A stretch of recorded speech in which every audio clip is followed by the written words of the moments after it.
Tnediet il-miżura tal-budget li permezz tagħha fi żmien li ġej se jitħawlu 7,000 siġra madwar l-ibliet u rħula Maltin u Għawċin.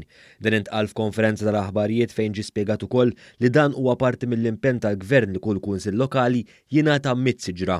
Waqt żjara f'Howard Gardens fl-Mdina fejn din il-ġimgħa tħawlu 300 qarbuxel, il-Ministru għat-Turiżmu Giulia Farrugia Portelli spjegat kif fi ftit jiem minn meta tħabbret l-iskema tal-100 siġra lil kull kunsill lokali dawn ikkonkurrew b'interess għal din l-iskema. Dan huwa proġett li b'kollox se jara li l-kunsilli lokali l-irħula f'Malta u f'Għawdex ikollhom total ta' 7,000 siġra ġdida.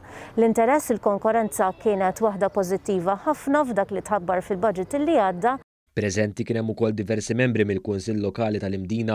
Is-Sindku Peter Sant Manduka esprima l-gratitudni tiegħu lejn Parks Malta u l-Ministeru għal dan l-impenn u żemma l-importanza tal-kooperazzjoni bejn il-Gvern u l-Kunsill Lokali li minna jibbenefikaw il-komunitajiet.